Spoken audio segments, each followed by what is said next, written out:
ETV ప్రేక్షకులకి నమస్కారం. శుభమస్తు కార్యక్రమానికి స్వాగతం. ఈనాడు శుభమస్తు కార్యక్రమంలోని గ్రహపాల మంచంలో గ్రహాల యొక్క స్థితిగతులు, వాటి యొక్క శుభాశుభ ఫలితాల గురించి పరిశీలిద్దాం. అలాగే ఈరోజు ద్వాదశ రాశుల వారికి అదృష్ట సంఖ్య, అదృష్ట వర్ణం, ప్రతికూల గ్రహాల దోష నివృత్తికై ఎటువంటి పరిహారాలు పాటించాలి అనేటువంటి అంశాన్ని తెలుసుకుందాం. ఈరోజు భాద్రపద పౌర్ణమి. దీని యొక్క విశిష్టత, ప్రాధాన్యత, ఎటువంటి విధి విధానాలు ఈరోజు పాటించాలి అనేటువంటి విషయాల్ని శ్రీరస్తు అంశంలో పరిశీలిద్దాం. ముందుగా నేటి పంచాంగ వివరాలు. శ్రీ శుభకృతనామ సంవత్సరం, దక్షిణాయనం, వర్ష ఋతువు, భాద్రపద మాసం. ఈరోజు తిథి పూర్ణిమ, మధ్యాహ్నం 3:58 వరకు ఉంది. నక్షత్రం శతభిషం, ఉదయం 10:55 వరకు. రాహుకాలం ఉదయం 9 నుంచి 10:30 వరకు. ఇప్పుడు గ్రహాల యొక్క స్థితిగతులను పరిశీలించినట్లయితే బృహస్పతి యొక్క స్థితి మీనక్షేత్రంలో వక్రస్థితి, రాహువు యొక్క స్థితి మేషక్షేత్రంలో, కుజుడు యొక్క స్థితి వృషభ క్షేత్రంలో, సింహక్షేత్రంలో రవి శుక్రుల యొక్క స్థితి, బుధుడి యొక్క స్థితి కన్యాక్షేత్రంలో, కేతువుది తులాక్షేత్రంలో, శని యొక్క సంచారం మకర క్షేత్రంలో. ఈ రోజు ఉన్నటువంటి గ్రహస్థితి ఇక్కడ శని, బృహస్పతి, రవి బుధులకి స్వక్షేత్ర స్థితి, బుధుడికి ఇంకా ఉచ్చమైనటువంటి స్థితి కూడా ఉంది. కాబట్టి ఈ రోజు పుట్టేటువంటి వారికి ఈ 4 గ్రహాల యొక్క అనుకూలత వారి యొక్క ఆధిపత్యతను బట్టి, యోగ్యతను బట్టి లభిస్తుంది. ఉత్తమమైనటువంటి అభివృద్ధి పొందగలుగుతారు. ఇప్పుడు గ్రహాల యొక్క స్థితిగతుల రీత్యా ద్వాదశ రాశుల వారికి ఏర్పడేటువంటి శుభాశుభ ఫలితాలను పరిశీలిద్దాం. ముందుగా మేషరాశి.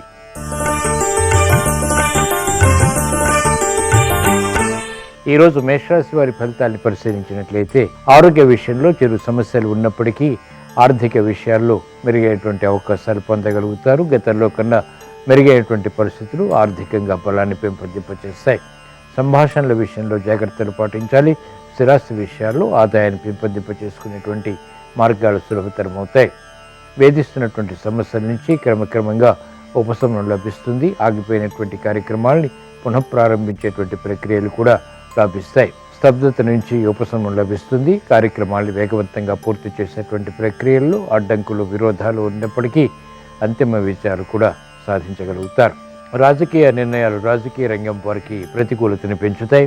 ఆర్థికపరమైనటువంటి అంశాల విషయంలో మహిళలు జాగ్రత్తలు వహించాలి. గృహ కార్యక్రమాల్లో బాధ్యతలు పెరుగుతాయి. కుటుంబ సఖ్యతకై చేపట్టేటువంటి ప్రక్రియల్లో అపవాదులను కూడా ఎదుర్కోవాల్సినటువంటి సంఘటనలు ఉంటాయి. కార్యక్రమాలను వేగవంతంగా స్థిరాస్తి రంగం వారు పూర్తి చేయలేకపోతారు. ఆర్థిక విషయాలు వేధిస్తాయి. సినీ రంగం వారికి ఆశించినటువంటి కార్యక్రమ నిర్వహణ కొనసాగించలేనటువంటి పరిస్థితులు విస్మయాలకి దోహదపడతాయి. ఈరోజు మేషరాశి వారు ప్రతికూల ఫలితాలు దూరం చేసుకోవటానికి, ఆర్థిక విషయాల్లో వేగవంతమైనటువంటి అనుకూలతని పెంపొందింప చేసుకోవటానికి శ్రీ వెంకటేశ్వర స్వామిని దర్శించటం, స్మరించటం, పూజించడం శ్రేయస్కరం. ఈరోజు మేషరాశి వారి అదృష్ట సంఖ్య 1. ఈరోజు మేషరాశి వారి అదృష్ట వర్ణం తెలుపు.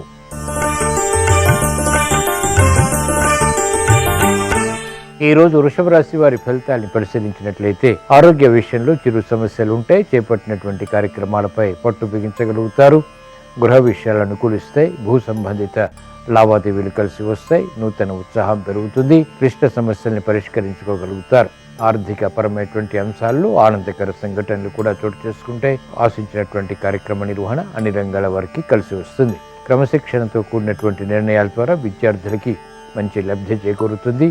విదేశీ ప్రయాణాలు వంటివి కూడా లాభిస్తాయి. సినీ రంగం వారికి ఆదాయం పెరుగుతుంది. ఆశించినటువంటి కార్యక్రమ నిర్వహణ వేగవంతంగా పూర్తి చేయగలుగుతారు. క్రమశిక్షణ ద్వారా క్రీడా రంగం వారికి ప్రాముఖ్యత పెరుగుతుంది, ప్రాధాన్యత పెరుగుతుంది. న్యాయవాద వృత్తి వారికి కోర్టు సంబంధిత వ్యవహారాల్లో విజయాలు సిద్ధిస్తాయి. కార్యక్రమాలు వేగవంతంగా కళారంగం వారు పూర్తి చేయగలుగుతారు. మంచి అవకాశాన్ని చేజిక్కించుకుని ఆర్థిక లబ్ధిని కూడా పొందగలుగుతారు. శాస్త్రజ్ఞులకి అత్యంత అనుకూల కాలం. ఈరోజు వృషభ రాశి వారు ఇంకా మెరుగైనటువంటి ఫలితాలు వేగవంతంగా సాధించడానికి శ్రీ ఆంజనేయ స్వామిని దర్శించటం, స్మరించటం, పూజించటం శ్రేయస్కరం. ఈరోజు వృషభ రాశి వారి అదృష్ట సంఖ్య 8. ఈరోజు వృషభ రాశి వారి అదృష్ట వర్ణం నలుపు.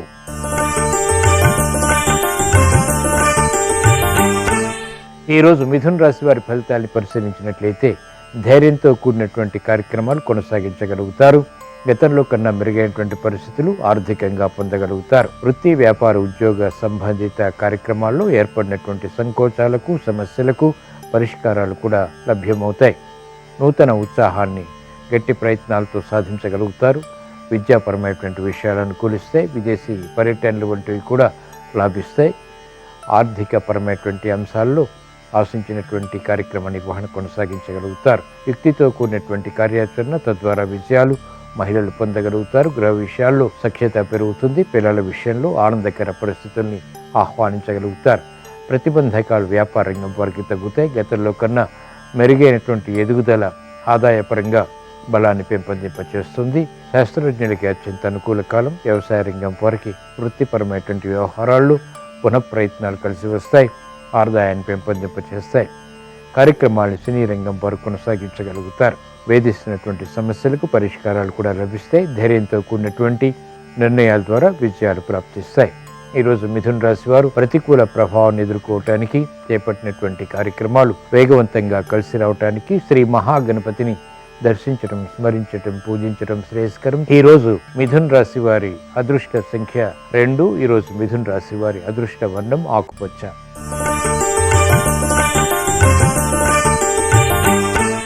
ఈరోజు కర్కాటక రాశి వారి ఫలితాన్ని పరిశీలించినట్లయితే గృహ విషయాల్లో సమస్యలు ప్రారంభమవుతాయి. చేపట్టినటువంటి కార్యక్రమాల్ని సంపూర్ణంగా పూర్తి చేయలేకపోతారు. అసహన పరిస్థితులు వృత్తిపరంగా కొనసాగుతాయి. ఆగిపోయినటువంటి కార్యక్రమాలని మళ్ళీ ప్రారంభించేటువంటి ప్రక్రియల్లో విఘ్నాల్ని చవిచూస్తారు. కార్యక్రమ నిర్వహణలో ఆశించినటువంటి ప్రయోజనాల్లో అలసత్వం కూడా కొనసాగుతుంది. మందత్వంతో కూడినటువంటి నిర్ణయాల ద్వారా ప్రగతి ఆశించినటువంటి విధంగా కొనసాగించలేకపోతారు. శత్రు వృద్ధి పెరుగుతుంది. నూతన కార్యక్రమాల్లో వేగం తగ్గుతుంది. మహిళలు గృహోపయోగ కార్యక్రమాల్ని మాత్రం చకచకా పూర్తి చేయగలుగుతారు. విద్యార్థులకి గట్టి కృషి తప్పనిసరి. కార్యక్రమాల్ని వేగవంతంగా సినీ రంగం వారు పూర్తి చేయగలుగుతారు. ఉత్తమ విజయ ప్రాప్తికే చేపట్టేటువంటి కార్యాచరణ క్రీడారంగం వారికి స్ఫూర్తిని కలిగిస్తుంది. ఈరోజు కర్కాటక రాశి వారు ప్రతికూల ప్రభావాన్ని ఎదుర్కోవటానికి, క్లేశాలు దూరం చేసుకోవటానికి శ్రీ సుబ్రహ్మణ్య స్వామిని దర్శించడం, స్మరించడం, పూజించడం శ్రేయస్కరం. ఈరోజు కర్కాటక రాశి వారి అదృష్ట సంఖ్య 5. ఈరోజు కర్కాటక రాశి వారి అదృష్ట వర్ణం తెలుపు.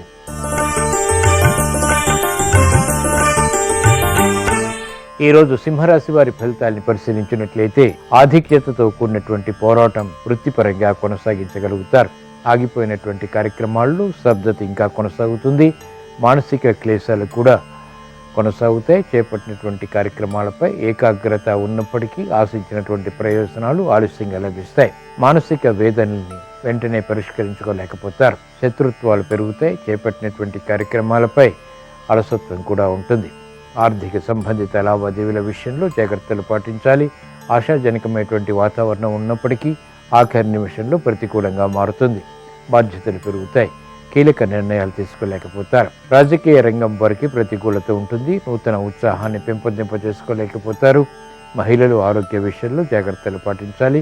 కార్యక్రమాలు వేగవంతంగా క్రీడారంగం వారు కొనసాగించలేకపోతారు. సమర్థత ఉన్నప్పటికీ చేపట్టినటువంటి కార్యక్రమాల్ని సరైనటువంటి రీతిలో నిర్వహించలేకపోతారు. తద్వారా అసంతృప్తి కూడా కొనసాగుతుంది. వేగవంతమైనటువంటి నిర్ణయాలు సినీ రంగం వారికి పనికిరావు. ప్రత్యర్థుల బలాన్ని అంచనా వేయగలిగి కార్యక్రమాలను కొనసాగించవలసినటువంటి ఆవశ్యకత ఉంటుంది. ఈరోజు సింహరాశి వారు ప్రతికూల ప్రభావాన్ని ఎదుర్కోవటానికి, అనుకూల పరిస్థితులు సాధించటానికి శ్రీ మహాగణపతిని దర్శించటం, స్మరించటం, పూజించటం శ్రేయస్కరం. ఈరోజు సింహరాశి వారి అదృష్ట సంఖ్య 3. ఈరోజు సింహరాశి వారి అదృష్ట వర్ణం పసుపు.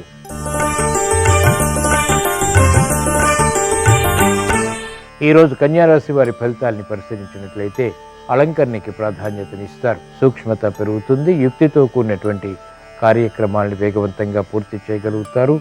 క్లిష్ట సమస్యల్ని పరిష్కరించుకునేటువంటి మార్గాలు కూడా సులభతరమవుతాయి. శత్రు భీతి పోతుంది. చేపట్టినటువంటి కార్యక్రమాల్లో మిత్రత్వం పెరుగుతుంది. సానుకూల వార్తలు వింటారు. సానుకూల నిర్ణయాలు తీసుకోగలుగుతారు. బాధ్యతలను సక్రమంగా నిర్వహించేటువంటి శక్తి సామర్థ్యాలు పొందగలుగుతారు. అభివృద్ధి కార్యక్రమాలు వ్యాపార రంగం వారికి ఆర్థికంగా కలిసి వస్తాయి. నూతన కార్యక్రమాలు మహిళలు గృహపరంగా కూడా ప్రారంభించగలుగుతారు. యుక్తితో కూడినటువంటి నిర్ణయాల ద్వారా ఆశించినటువంటి కార్యక్రమ నిర్వహణ ఆశించినటువంటి విధంగా పూర్తి చేయగలుగుతారు. సామర్థ్యం పెరుగుతుంది. ప్రాముఖ్యత సంతరించుకునేటువంటి అంశాలు ఆనందాన్ని కలిగిస్తాయి. సానుకూల ఫలితాలు రాజకీయ రంగం వారికి కొనసాగుతాయి. వ్యయం ఎక్కువగా ఉన్నప్పటికీ చేపట్టినటువంటి కార్యక్రమాలు వృత్తిపరంగా సంతృప్తిని పెంచుతాయి. సినీ రంగం వారికి ఆదాయం పెరుగుతుంది. ఆర్థిక విషయాల్లో సానుకూల వార్తలు కూడా ఇంపును కలిగిస్తాయి. ఆశాజనకమైనటువంటి వాతావరణంతో కూడినటువంటి ప్రభావాలు ఆత్మవిశ్వాసాన్ని పెంపొందింపచేస్తాయి. ఈరోజు కన్యా రాశి వారు ఇంకా మెరుగైనటువంటి వేగవంతమైనటువంటి ఫలితాలు సాధించడానికి శ్రీ ఆంజనేయ స్వామిని దర్శించడం, స్మరించడం, పూజించడం శ్రేయస్కరం. ఈరోజు కన్యా రాశి వారి అదృష్ట సంఖ్య 5. ఈరోజు కన్యా రాశి వారి అదృష్ట వర్ణం నీలం.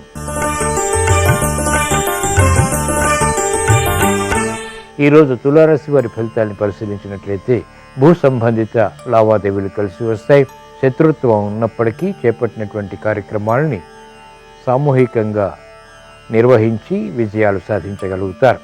యుక్తితో కూడినటువంటి కార్యాచరణ ద్వారా సమస్యల్ని వేగవంతంగా పరిష్కరించుకునేటువంటి దిశగా ప్రయత్నాలు కొనసాగించగలుగుతారు. అభివృద్ధి కార్యక్రమాల్లో ఆటంకాలు క్రమక్రమంగా తగ్గుతాయి. ఆనందకర పరిస్థితులు గృహరీత్యా నెలకొంటాయి. వేగవంతమైనటువంటి నిర్ణయాల ద్వారా ఏర్పడినటువంటి ప్రతికూల ప్రభావాన్ని, సమస్యల్ని క్రమక్రమంగా పరిష్కరించుకోగలుగుతారు.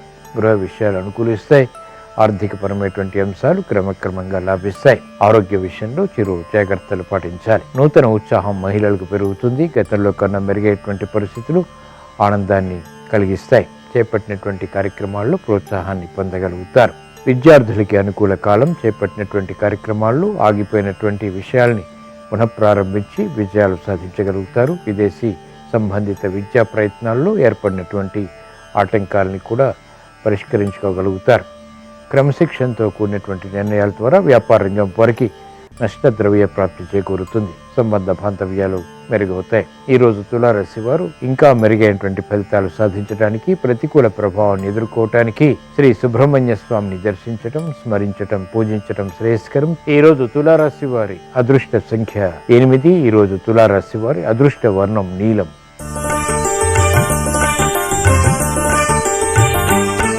ఈరోజు వృశ్చిక రాశి వారి ఫలితాన్ని పరిశీలించినట్లయితే ఆనందకర పరిస్థితులు గృహరీత్యా ఆహ్వానించగలుగుతారు. చేపట్టినటువంటి కార్యక్రమాల్లో పటుత్వం పెరుగుతుంది, సామర్థ్యం పెరుగుతుంది. ఆశించినటువంటి కార్యక్రమ నిర్వహణ సంపూర్ణంగా పూర్తి చేసేటువంటి ప్రక్రియలు లాభిస్తాయి. ఆదాయాన్ని పెంపొందింప చేసుకునేటువంటి మార్గాలు సులభతరమవుతాయి. విద్యాపరమైనటువంటి విషయాలు అనుకూలిస్తాయి. ఆరోగ్య విషయంలో కూడా మంచి మార్పులు చేకూరుతాయి. గతంలో ఆగిపోయినటువంటి కార్యక్రమాలు ఇప్పుడు పూర్తి చేయగలుగుతారు. క్లిష్ట సమస్యలు పరిష్కరింపబడతాయి. ఆశాజనకమైనటువంటి వాతావరణం మహిళలకు గృహపరంగా కొనసాగుతుంది. నూతన ఉత్సాహం పెరుగుతుంది. శుభ వార్తలు వింటారు. ఆర్థికపరమైనటువంటి అంశాల్లో కూడా ప్రముఖ పాత్రని కొనసాగించగలుగుతారు. వ్యాపార రంగం వారికి అనుకూలత పెరుగుతుంది. వ్యాపార విస్తరణలు, భాగస్వాములతో మైత్రి కొనసాగుతాయి. విశేష ప్రజ్ఞతో కూడినటువంటి కార్యాచరణ కొనసాగించగలుగుతారు. తద్వారా ప్రణాళికలు అమలు చేయగలుగుతారు. ఉత్తమ విజయాలు సాధించేటువంటి దిశగా కార్యక్రమాలు కొనసాగించడం సంతృప్తిని కలిగిస్తుంది. సానుకూల వార్తలు సినీ రంగం వారు వింటారు. చేపట్టినటువంటి కార్యక్రమాలు బాగా కలిసి వస్తాయి. వ్యవసాయ రంగం వారికి ఆదాయం పెరుగుతుంది. నూతన ఉత్సాహం కూడా పెరుగుతుంది. వృత్తిపరమైనటువంటి వ్యవహారాల్లో ప్రాముఖ్యతని సంతరించుకోగలుగుతారు. ఆధిక్యత కొనసాగించగలుగుతారు. ఈరోజు వృశ్చిక రాశి వారు ఇంకా మెరుగైనటువంటి ఫలితాలు సాధించడానికి, వేగవంతమైనటువంటి శుభవార్తలు ఆహ్వానించడానికి శ్రీ ఆంజనేయ స్వామిని దర్శించడం, స్మరించడం, పూజించడం శ్రేయస్కరం. ఈరోజు వృశ్చిక రాశి వారి అదృష్ట సంఖ్య 2. ఈరోజు వృశ్చిక రాశి వారి అదృష్ట వర్ణం ఆకుపచ్చ.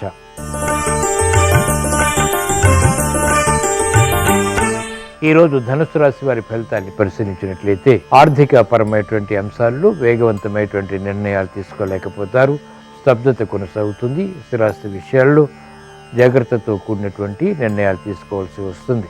గతంలో కన్నా మెరుగైనటువంటి పరిస్థితులు ఆర్థికంగా చోటు చేసుకున్నప్పటికీ సమస్యలను పరిష్కరించుకునేటువంటి పరిస్థితులు విస్మయాలకి దోహదపడతాయి. కార్యక్రమాలను వేగవంతంగా పూర్తి చేసేటువంటి ప్రక్రియల్లో పొరపాట్లు కూడా దొరుకుతాయి. వేగవంతమైనటువంటి నిర్ణయాలు పనికిరావు.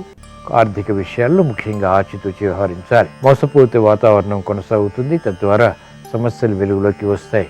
ఇతరులు చేసినటువంటి పొరపాట్లకు బాధ్యత వహించాల్సినటువంటి సంఘటనలు వేధిస్తాయి. రాజకీయ రంగం వారికి ప్రతికూల ప్రభావం అధికంగా ఉంటుంది. విద్యార్థులకి మందత్వం పెరుగుతుంది. కార్యక్రమాలు వేగవంతంగా పూర్తి చేయలేకపోతారు. మహిళలు ఆరోగ్య విషయంలో జాగ్రత్తలు పాటించాలి. ఆరోగ్య రక్షణకై కార్యక్రమాలు చేపట్టవలసినటువంటి ఆవశ్యకత ఉంటుంది. సానుకూల నిర్ణయాలు సినీ రంగం వారు తీసుకోలేకపోతారు. పొరపాట్లు దొరుకుతాయి.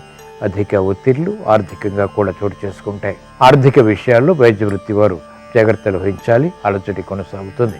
ఈరోజు ధనుసు రాశి వారు ఇంకా మెరుగైనటువంటి పరిస్థితులు పొందడానికి, ఏర్పడినటువంటి సమస్యలకు పరిష్కారాలు పొందడానికి శ్రీ మహాగణపతిని దర్శించటం, పూజించటం, స్మరించటం శ్రేయస్కరం. ఈరోజు ధనస్సు రాశి వారి అదృష్ట సంఖ్య 3. ఈరోజు ధనస్సు రాశి వారి అదృష్ట వర్ణం తెలుపు.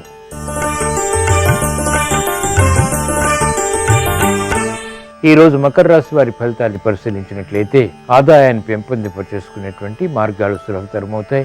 ఆకస్మిక శుభవార్తలు వింటారు. చేపట్టినటువంటి కార్యక్రమాలను వేగవంతంగా పూర్తి చేయలేనప్పటికీ సంతృప్తికర సంఘటనల్ని ఆహ్వానించగలుగుతారు. ప్రతిభ గుర్తింపబడుతుంది. గట్టి కృషితో కూడినటువంటి కార్యక్రమాలకి ఇప్పుడు ప్రాధాన్యత లభిస్తుంది. ఆశించినటువంటి కార్యక్రమ నిర్వహణ గృహపరంగా కూడా కొనసాగించగలుగుతారు. వృత్తి, వ్యాపార, ఉద్యోగ సంబంధిత కార్యక్రమాల్లో ఆగిపోయినటువంటి కార్యక్రమాలు పునః ప్రారంభించగలుగుతారు. ఆత్మవిశ్వాసం పెరుగుతుంది. క్రమశిక్షణతో కూడినటువంటి నిర్ణయాలు విద్యార్థులకి లాభిస్తాయి. కార్యక్రమాలను వేగవంతంగా మహిళలు కూడా కొనసాగించగలుగుతారు. ఆరోగ్య ప్రతికూలత ఉన్నప్పటికీ చేపట్టినటువంటి కార్యక్రమాల్లో సంతృప్తికర నిర్ణయాలు తీసుకోగలుగుతారు.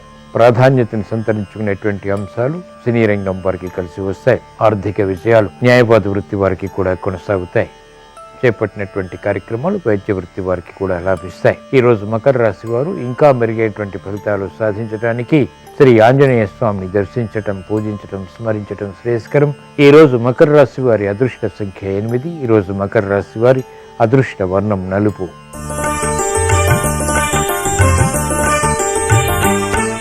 ఈరోజు కుంభరాశి వారి ఫలితాన్ని పరిశీలించినట్లయితే అలంకరణకి ప్రాధాన్యతనిస్తారు. ఆర్థికపరమైనటువంటి అంశాలు బాగా కలిసి వస్తాయి. సంభాషణలు రుచిస్తాయి. కుటుంబ సఖ్యత పెరుగుతుంది. ఆర్థిక వ్యవహారాల్లో అనుకూలత సాధించగలుగుతారు. భూ సంబంధిత లావాదేవీలు లాభిస్తాయి. ఆశాజనకమైనటువంటి వాతావరణం వృత్తి, వ్యాపార, ఉద్యోగ సంబంధిత కార్యక్రమాల్లో చోటు చేసుకుంటుంది. సంతృప్తిని కలిగిస్తుంది. ఆత్మవిశ్వాసాన్ని పెంపొందింపజేస్తుంది. కార్యక్రమ నిర్వహణలో నైపుణ్యం విద్యార్థులు కొనసాగించగలుగుతారు. సూక్ష్మత పెరుగుతుంది. విద్యాపరమైనటువంటి వ్యవహారాల్లో అవగాహనతో కూడినటువంటి విజయాలు సాధించగలుగుతారు. క్రమశిక్షణతో కూడినటువంటి కార్యాచరణ న్యాయవాద వృత్తి వారికి లాభిస్తుంది. వైద్య వృత్తి వారికి ఆర్థిక బలం చేకూరుతుంది. వృత్తిపరమైనటువంటి వ్యవహారాల్లో నూతన అంశాల ద్వారా విజయాలు సాధించగలుగుతారు. క్రమశిక్షణతో కూడినటువంటి కార్యక్రమాలు సినీ రంగం వారికి లాభిస్తాయి. ఈరోజు కుంభరాశి వారు ఇంకా మెరుగైనటువంటి ఫలితాలు సాధించడానికి, ఆర్థిక విజయాలు పెంపొందింప చేసుకోవటానికి శ్రీ సుబ్రహ్మణ్య స్వామిని దర్శించటం, స్మరించటం, పూజించటం శ్రేయస్కరం. ఈరోజు కుంభరాశి వారి అదృష్ట సంఖ్య 8. ఈరోజు కుంభరాశి వారి అదృష్ట వర్ణం నీలం.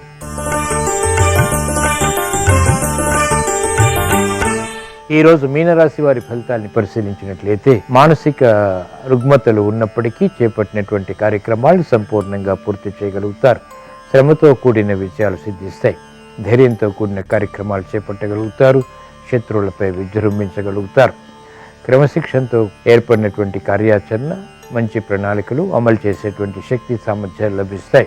ఆర్థిక విషయాలు మెల్లమెల్లగా కలిసి వస్తాయి. మహిళలకు ఆరోగ్య రక్షణ చేకూరుతుంది. మానసిక వేదనలు ఉన్నప్పటికీ చేపట్టినటువంటి కార్యక్రమాలు సంపూర్ణంగా పూర్తి చేయగలుగుతారు. కుటుంబంలో సఖ్యత పెరుగుతుంది. శుభ వార్తలు వింటారు. ఆర్థిక విషయాలు కూడా సాధించగలుగుతారు. క్రీడారంగం వారికి అత్యంత అనుకూల కాలం. చేపట్టినటువంటి కార్యక్రమాల్లో ధైర్య సాహసాలు సినీ రంగం వారు కూడా కొనసాగించగలుగుతారు. న్యాయవాద వృత్తి వారికి అత్యంత అనుకూలం. చేపట్టినటువంటి కార్యక్రమాలు వేగవంతంగా పూర్తి చేయగలుగుతారు. అసహన పరిస్థితులు వైద్య వృత్తి వారికి తగ్గుతాయి. ఈరోజు మీనరాశి వారు ఇంకా మెరుగైనటువంటి ఫలితాలు సాధించడానికి, మానసిక క్లేశాలు దూరం చేసుకోవటానికి, స్థిరమైనటువంటి నిర్ణయాల ద్వారా విజయాలు సాధించటానికి శ్రీ వెంకటేశ్వర స్వామిని దర్శించటం, స్మరించటం, పూజించటం శ్రేయస్కరం. ఈరోజు మీనరాశి వారి అదృష్ట సంఖ్య 2. ఈరోజు మీనరాశి వారి అదృష్ట వర్ణం పసుపు. ఇవి ఈరోజు ద్వాదశ రాశుల వారికి ఏర్పడేటువంటి శుభాశుభ ఫలితాలు. చేపట్టినటువంటి కార్యక్రమాలు ద్వాదశ రాశుల వారికి కలిసి రావాలని, జాప్యాలు, విఘ్నాలు దూరం కావాలని, అవరోధాలని ధైర్యంతో ఎదుర్కోవాలని శ్రీ వెంకటేశ్వర స్వామిని ప్రార్థిస్తూ స్మరిస్తూ స్వస్తి. శ్రీరస్తు శుభమస్తు. భాద్రపద పౌర్ణమి సందర్భంగా ఉమామహేశ్వర వ్రతాన్ని ఆచరించినట్లయితే భార్యాభర్తల మధ్య విభేదాభిప్రాయాలన్నీ తొలగింపజేసుకోవచ్చు. ఉమామహేశ్వర వ్రతం సందర్భంగా గృహంలో దంపతులు 15 దారపు పోగులతో ఒక తోరాన్ని తయారు చేసుకొని ఆ తోరాన్ని కట్టుకొని ఉమామహేశ్వర్ల చిత్రపటాన్ని పూజా మందిరంలో ఏర్పాటు చేసి షోడశోపచార పూజ నిర్వహించాలి. ఆ తర్వాత కర్పూర హారతి ఇచ్చి గోధుమలతో తయారు చేయబడిన పదార్థాలు నైవేద్యంగా సమర్పించాలి. వీలైతే దగ్గరలో ఉన్నటువంటి శివాలయానికి వెళ్ళి శివదర్శనం చేసుకొని ఆ తర్వాత దేవాలయ ప్రాంగణంలో భక్తులకు కూడా గోధుమ పిండితో తయారు చేయబడిన పదార్థాలు పంచిపెట్టాలి. ఇలా ఉమామహేశ్వర వ్రతాన్ని ఆచరించడం ద్వారా భార్యాభర్తల మధ్య విభేదాభిప్రాయాలన్నీ తొలగింపజేసుకోవచ్చు. అలాగే పౌర్ణమి తిథి ఉంది కాబట్టి రాత్రి సమయంలో ఒక వెండి గ్లాసులో పాలు పోసి ఆ పాలల్లో పటిక బెల్లం పలుకులు కలిపి 10 నిమిషాలు వెన్నెల్లో ఉంచి ఆ తర్వాత ఆ పాలు స్వీకరించడం ద్వారా చంద్రగ్రహ దోష తీవ్రతను తగ్గింపజేసుకొని ఆ చంద్రశేఖరుడి అనుగ్రహానికి పాత్రులై విశేషమైన శుభ ఫలితాలు సిద్ధింపజేసుకోవచ్చు.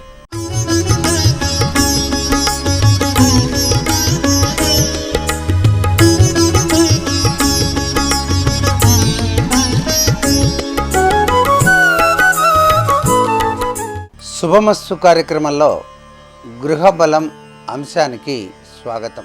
ఈరోజు భాద్రపద పౌర్ణిమ.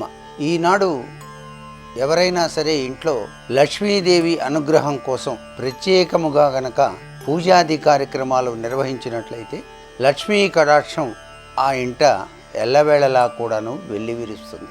లక్ష్మీదేవికి ప్రీతికరమైనటువంటివి, విశేషాంశకరమైనటువంటివి ప్రతి ఒక్కరూ కూడాను అర్థం చేసుకోవాలి. శుభ్రత అనేటువంటిది ముఖ్యం. ఇళ్ళంతా కూడాను పరిశుభ్రంగా ఏర్పాటు చేసి గడపలకు పసుపు రాసి కుంకుమ బొట్టు పెట్టి అమ్మవారి ఎదుట 5 ఒత్తులతో దీపారాధన అనేటువంటిది ఆచరించాలి. అది కూడాను నువ్వుల నూనెతో దీపారాధన చేయటం సర్వ విధాలా కూడాను శ్రేయోదాయకం. దీపారాధన ఆచరించేటువంటి విధి విధానంలో కూడాను స్వస్తిక్ గుర్తు వేసి దానిపైన ప్లేటు ఉంచి దానిపైనే కుందిని ఉంచి తదుపరి నూనె పోసి ఒత్తులు వేసి దీపారాధన చేయటం అనేటువంటి సాంప్రదాయ లక్షణాన్ని పాటించాలి. లక్ష్మీదేవికి చాలా ప్రీతికరమైనది పద్మపుష్పాలు. పద్మపుష్పాలతో కూడాను ఆ తల్లిని పూజించవచ్చు. పగటి వేళ సూర్యునికి ఎదురుగా నమస్కారం ఆచరించిన పిదప లక్ష్మీ ఆరాధన చేయటం ఉత్తమోత్తమం. అంటే ఇక్కడ నారాయణ తత్వంతో కూడినటువంటి లక్ష్మీ ఆరాధన. ఎప్పుడూ కూడాను కేవలం లక్ష్మీదేవినే అర్చించకూడదు. లక్ష్మీనారాయణ తత్వంతో ఉన్నటువంటి విధి విధానమే సర్వ విధాల శ్రేయోదాయకంగా ఉంటుంది. ఇంట్లో ఉన్న చిన్నవారు తమకన్నా పెద్దవారికి నిత్యం కూడాను నమస్కారం చేసేటువంటి సాంప్రదాయాన్ని అలవాటు చేసుకోవాలి. ఈ రోజున చిన్నవాళ్ళు పెద్దవాళ్ళకి నమస్కారం కనుక చేసినట్లయితే చాలా విశేషకరమైనటువంటి ప్రభావాన్ని ఇస్తుంది లక్ష్మీదేవి. తల్లిదండ్రులకు నమస్కారం చేయాలి తప్పనిసరిగా. ఇంట్లో ఏ స్త్రీ అయినా సరే జుట్టును విరబోసుకోకుండా జడ వేసుకొని చక్కగా అలంకరించుకొని వంటగదిలోనికి ప్రవేశించాలి. వంట చేసేటప్పుడు కూడాను తూర్పు వైపు తిరిగి లక్ష్మీనారాయణను మనసులో తలుచుకొని గనక వంటను గనక చేసి అమ్మవారికి నైవేద్యంగా గనక సమర్పించినట్లయితే ఆ ఇంట్లో లక్ష్మీదేవి యొక్క దివ్యవంతమైన అనుగ్రహం ఎల్లవేళలా కూడాను వికసిస్తుంది. ఇంట్లో ఉండేటువంటి వృద్ధులందరినీ కూడాను చాలా చక్కగా చూసుకోవాలి. అలా ఏ ఇంట అయితే ఉంటుందో ఆ ఇంట లక్ష్మి తన దివ్యవంతమైన అనుగ్రహాన్ని ప్రసాదిస్తుంది. రోజు కూడాను మీరు గృహాన్ని ఊడ్చేటప్పుడు తడిబట్టతో తుడవటం కానీ కడగటం కానీ చేయాలి. అంతేగాని రోజు ఎవరు తుడుస్తారులే అని చెప్పేసి తక్కువగా అంచనా వేయకూడదు అన్నమాట. అలాగే తులసి మొక్కకు ప్రతినిత్యం కూడాను ఒక చెంబెడు నీరైనా సరే దానిలో పోయాలి. ఈనాడు పూర్ణిమ నాడు తులసి మొక్క వద్ద కూడాను దీపారాధన అనేటువంటిది ఇంటి ఇల్లాలు ఆచరించటం వల్ల కూడాను లక్ష్మీ కటాక్ష సిద్ధి ఆ ఇంట వెలుగొందుతుంది సుమా అంటోంది శాస్త్రం.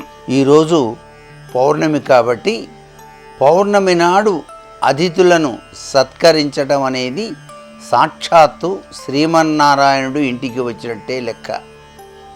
అందుచేత అతిథులు ఎవరైనా ఇంటికి వచ్చినప్పుడు వారిని మనఃపూర్వకంగా ఆహ్వానించి భోజనం పెట్టడం అనేటువంటి సూత్ర ప్రాతిపదికను ఈ యొక్క పౌర్ణమి నాడు ఆచరించటం వల్ల కూడాను లక్ష్మీదేవి తన దివ్యవంతమైన అనుగ్రహ కరుణా కటాక్ష వీక్షణాల్ని మనకు ప్రసాదిస్తుంది సుమా అంటోంది శాస్త్రం.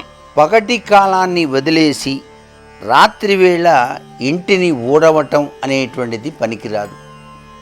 చాలామంది రేపొద్దున్నే లేవటం కష్టంలే అని చెప్పేసి రాత్రి సమయంలోనే వీధి వాకిల్ని ఊడ్చి ముగ్గేసి చాలే అని చెప్పేసి భావన చేస్తూ ఉంటారు. అది సరైన పద్ధతి కాదు అని చెప్పేసి తప్పనిసరిగా ప్రతి ఒక్కరూ గుర్తుపెట్టుకోవాల్సినటువంటి విషయం ఇది. ఏ రోజున ఆ రోజు ఉదయాన్నే వీధి వాకిలిని ఊడ్చేటువంటి లక్షణాన్ని ఆచరించటం వలన లక్ష్మీదేవి ఆ ఇంటిలోనికి ప్రవేశిస్తుంది తప్ప రాత్రిపూట ఊడ్చేసి మర్నాడు పొద్దున అక్కర్లేదులే అనుకుంటే మాత్రం లక్ష్మీదేవికి ఇష్టమైనది కాదు ఈ విషయం అనే విషయాన్ని గుర్తుపెట్టుకోండి. ఎప్పుడూ కూడాను వాస్తుశాస్త్రంలో గమనించేటువంటి విషయాలతో పాటుగా లక్ష్మీదేవి ఏ విధంగా అనుగ్రహాన్ని మనకు కలిగిస్తుందా అని కూడాను మనం ఆలోచించాల్సి ఉంటుంది. ఇంటి గుమ్మానికి ఎప్పుడూ కూడాను చక్కటి మామిడి తోరణాలు అనేటువంటివి అమర్చేటువంటి విధి విధానం వల్ల కూడాను చాలా శుభాలు కలుగుతాయి. స్వస్తిక్కు, ఓంకారము మొదలైన గుర్తులు ఇంటి యొక్క సింహద్వారం పైభాగాన అమర్చుకోవటం వలన కూడాను లక్ష్మీ కటాక్షం అనేటువంటిది మనకు లభ్యపడుతుంది. లక్ష్మీదేవితో పాటుగా లక్ష్మీనారాయణలను ఇరువురిని కూడాను మనం నిత్యం కూడా పూజించాలి. పూజ చేసేటప్పుడు తులసి దండను నారాయణమూర్తికి అలంకరించటం సర్వ విధాలా కూడాను శ్రేయోదాయకవంతమైన ప్రభావాన్ని మనకు ప్రసాదిస్తుంది సుమా అంటోంది శాస్త్రం. అంతేకాకుండా కుటుంబ సభ్యులు తాము భోజనం చేసే ముందు అగ్నికి, ఆవుకు మొదలైనటువంటి వాటికి కనుక ఆహారాన్ని ఇచ్చి తదుపరి గనక భోజనం చేసినట్లయితే సర్వ విధాల శ్రేయోదాయకవంతమైనటువంటి లక్ష్మీ కటాక్షం మనకు కలుగుతుంది. మీ ఇంటి ముందుకు గోమాత వచ్చినప్పుడు ఆ గోవుకు వలసినటువంటి ఆహారాన్ని ప్రతినిత్యం కూడాను మీరు ఇవ్వవచ్చు. అలా గనక ఇవ్వటం వల్ల సకల ముక్కోటి దేవతా స్వరూపిణి అయినటువంటి ఆ గోమాత లక్ష్మీ కటాక్షాన్ని ప్రసాదిస్తుంది. మరికొన్ని ముఖ్య విషయాలు రేపటి శుభమస్తు కార్యక్రమంలోని గృహబలంలో తెలుసుకుందామా? మరి సర్వే జనా సుఖినో భవంతు.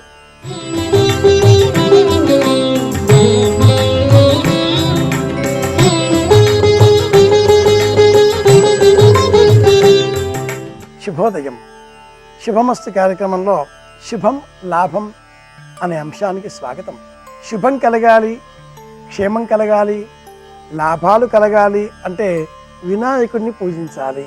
తొలుతగా వినాయకుడిని పూజించిన పిదప మాత్రమే ఏ దైవాన్ని అయినా మనం అర్చిస్తాం.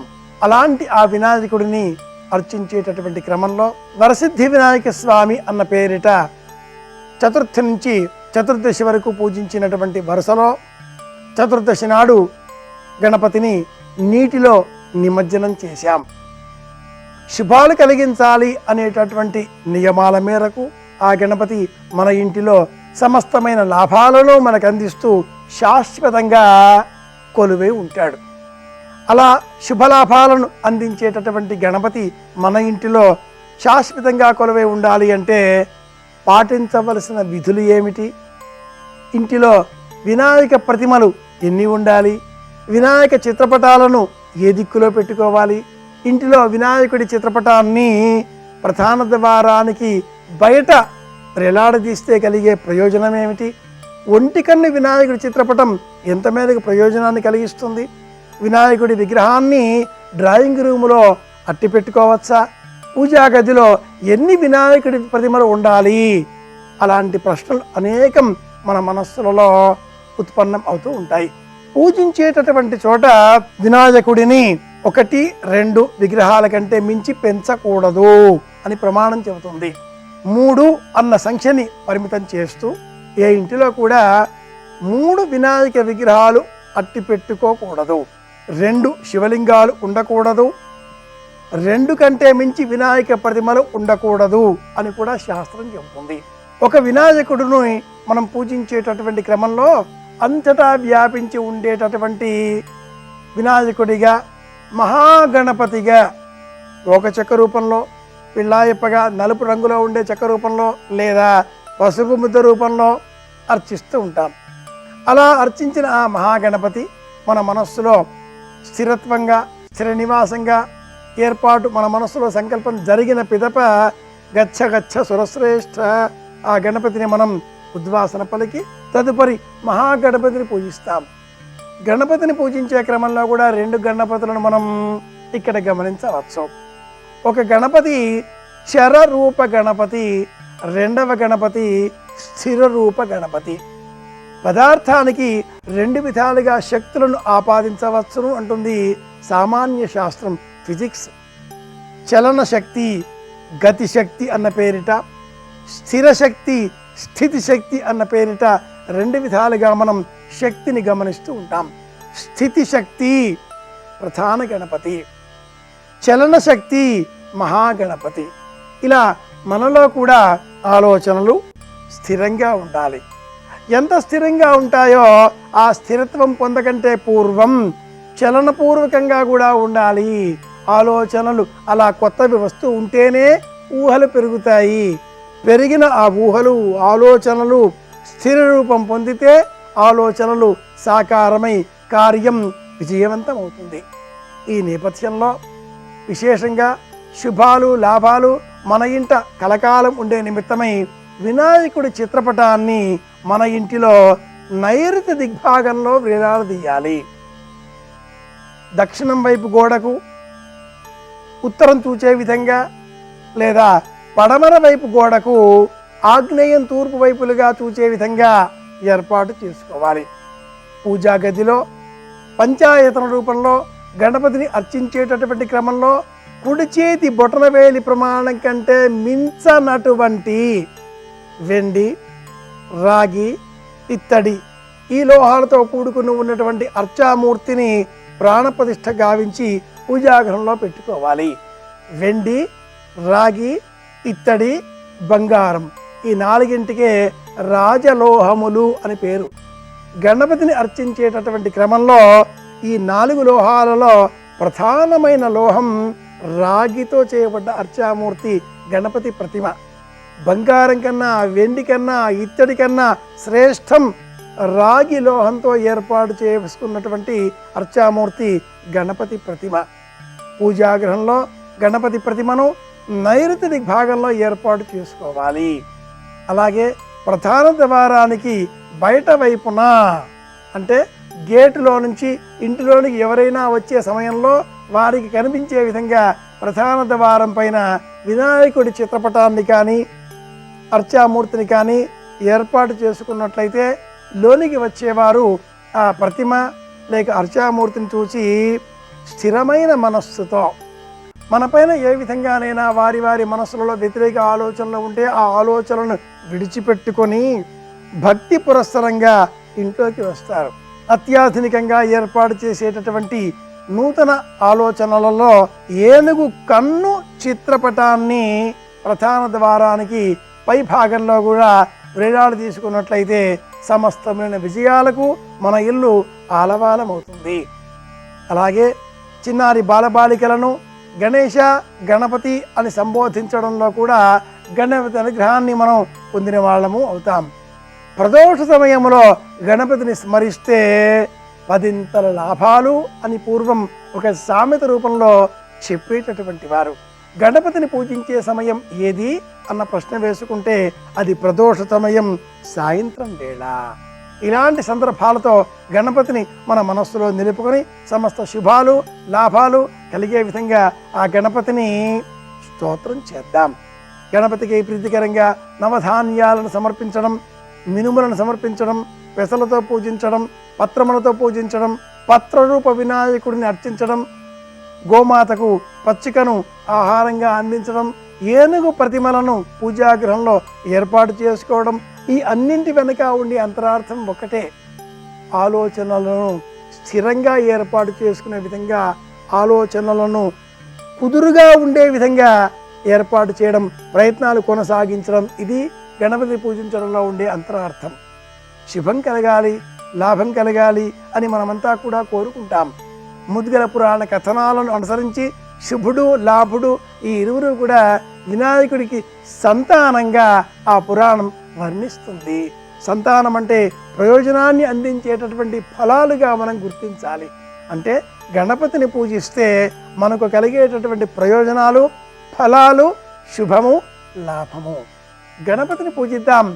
శుభలాభాలతో మరింత ఆనందంగా మళ్ళీ రేపు కలుసుకుందాం. అందరి క్షేమాన్ని కోరుదాం అని విన్నవిస్తూ శుభమస్తు.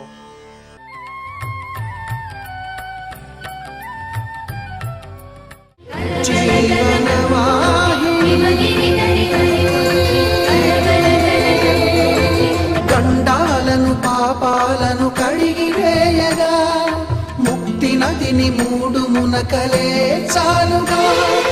జలది వెనకలకు పోసె జనని గంగా భవాని ఆమె అండ మంచుకొండ వాడని సిగబూదండ.